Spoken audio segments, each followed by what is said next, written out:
Welcome to Gail's Garden, Herbs and More. We're going to be talking about making a hawthorn berry tea. Not a tea. That's what I usually talk about, but a tincture. And I had been using the hawthorn tea, but it really wasn't strong enough. I needed something stronger. So I went to the tincture, and I needed it pretty quick. So I went ahead and ordered it. I've made different types of tinctures with different mediums, but I've never made a hawthorn berry tincture. Now, hawthorn berries are a little different. This is some hawthorn berries that I've been soaking for several hours. And I was kind of hesitant about it. Most tinctures online that I see where people make with hawthorn berries, they use the fresh. And all I had was the hard, dry berries. So I went ahead and put some water in here to soak it for several hours to soften up the berries a little. And I hope that that's not going to be too much water. I just barely covered them with the water. So I'm hoping it's not, because you don't want too much water or you don't get the extraction of all the good stuff out of them. I'm going to use vodka for my medium to extract it because it's the type of alcohol I would say most herbalists use. Sometimes with different things you can use different types as long as it's a strong enough, a high enough alcohol content to get it pulled out. But let me show you a couple of things. Okay, now you can have different mediums to extract from whatever it is that you are making a tincture of. You can make what's known as an oxymel with vinegar and with honey. But we're not going to be doing that today. These are really hard.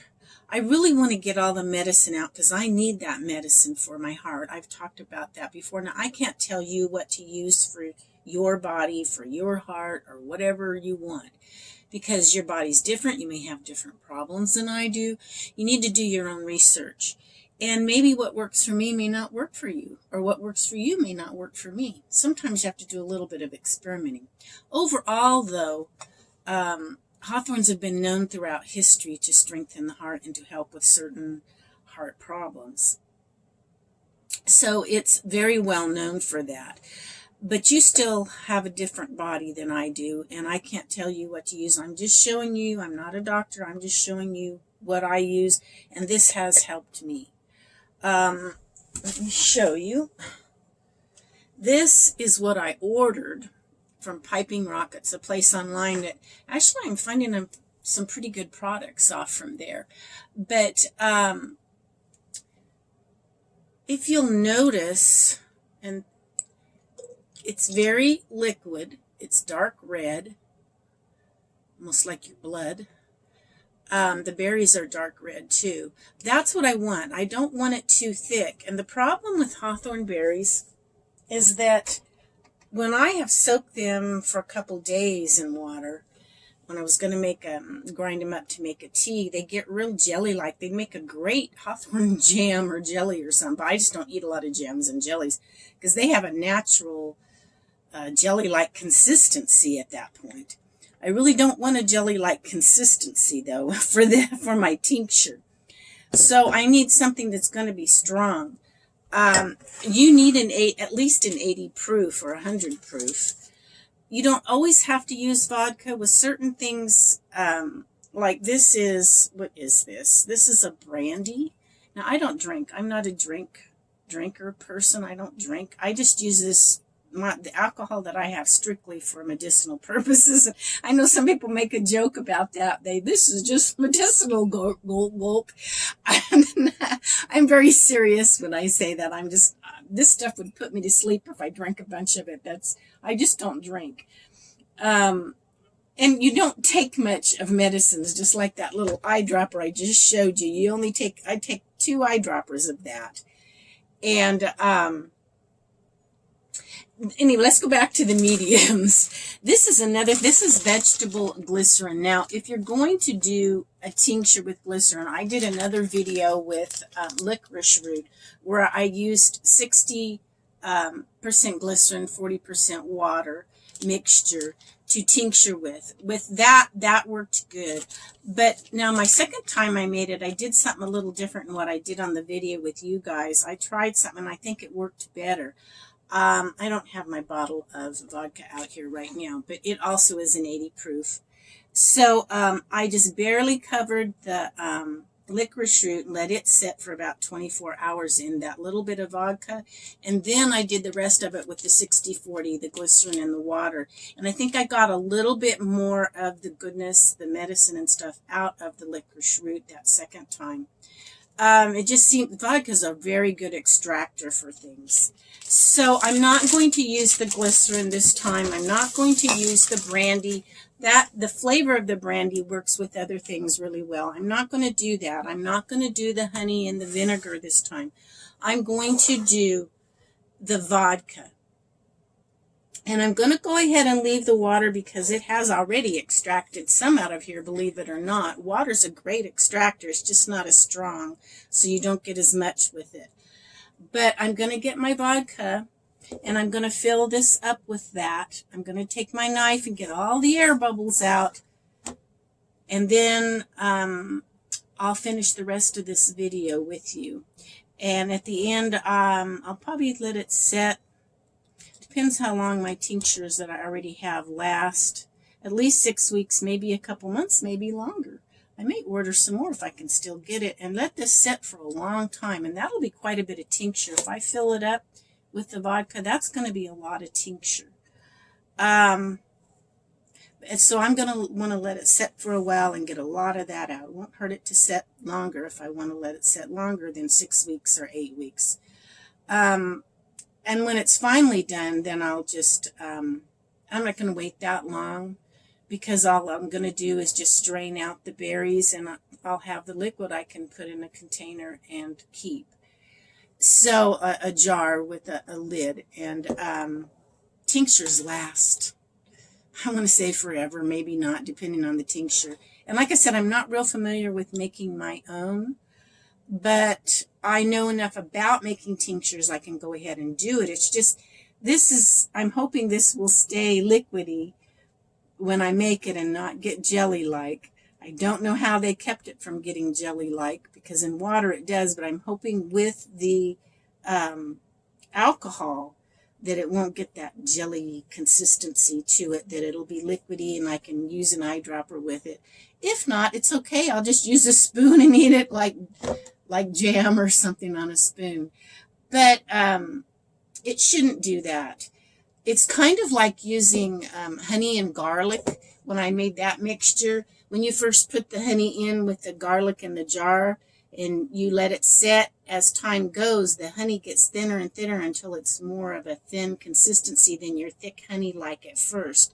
And also your garlic's not as hot. I tried eating one of the garlics before the garlic had been sitting in it long enough, and they were still pretty hard and hot. Woo, talk about burn my tummy. But after it's set for 2 months in the cupboard, and then you eat one of the garlics, they don't have that hotness that burns your stomach. Then they've softened up a little. And it's really, really good for you, especially in the cold and flu season. But the honey, it thins out, and it becomes like a liquid, and you can take a tablespoon of it or whatever, whenever you want. So I am hoping that it'll be the same with my hawthorn berries. But I'll tell you what. Let me go get the vodka. I'll pour it in here, and I'll show you what I'm going to do.